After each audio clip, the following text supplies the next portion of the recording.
چې خدای په دغه شپه به زما دعاوې را قبولې کړي. بیخي ښه امید دی په حدیث مبارک. په دغه شپه زه یو عمل در ښوم او دغه عمل اوس د هغو چې یو نیم ساعت کېږي د یو مفتي صاحب د خوا بیا به یو دعا کول. د هغه دعا به هم په دا ویډیو کې راولو چې هغه کومه دعا وه چې دوی به کول.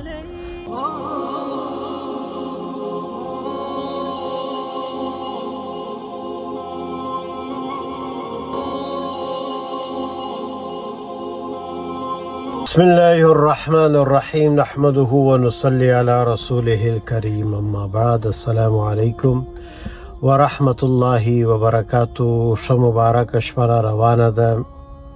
ماشاءالله ډیر مسلمانانو که خویندې دي که وروڼه دي د دې شپې دپاره یو امید لري د خدای تعالی سره چې خدای په دغه شپه به زما دعاوې را قبولې کړي.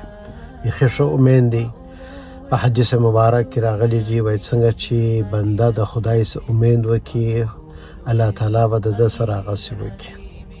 ستاسې څه ګزارش دی موږ هم په دعاو کې یاد ولرئ. د چا د دعا د برکته د چا کار جوړ سي انسان نه په خبر.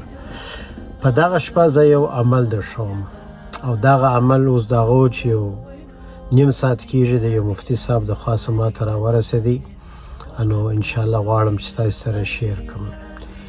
هغه عمل دا دی شیخ عبدالحی رحمه الله د لکنو یو غټ عالم د دیوبند یو غټ عالم چیر سوی دی.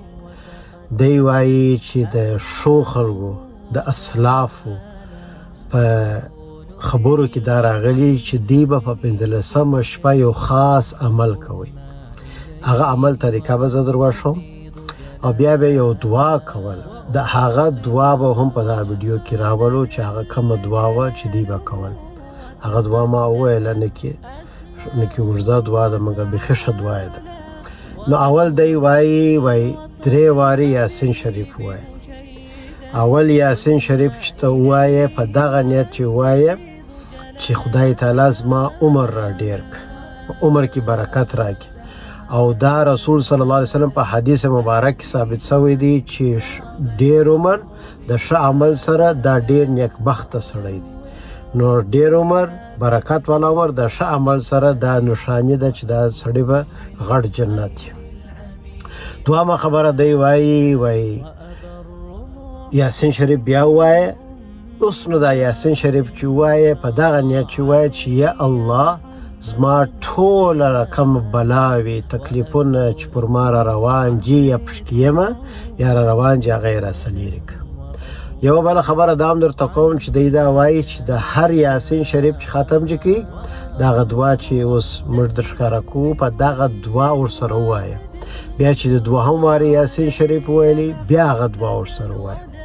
اوس نو دریم وارې بیا دی دا وایي دا یاسین شریف چې وایه په دغه نیت چې وایه چې یا الله بې له ستا د هېچا ما محتاجه مه کوه. حضرت علی رضی الله عنه وایي ومن اعتمد على الناس مله. ول هغه سړی چې پر خلکو یې تکیه وکړل یا د خلکو خدای نکرده محتاج سو یا دې ته لاس ونیوي یا امید یې وکړي ول دغه سړی ورته ګوره چې دا خلک څنګه زغلي نه پستنګې کېږي او نه به دته جوابونه ورکړي.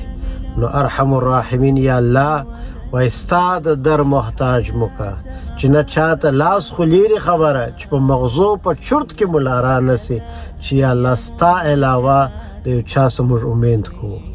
لا مقصوده فی الکونین الا الله لا مطلوبه فی الکونین الا الله لا محبوبه فی الکونین الا الله لا مسجوده فی الکونین الا الله.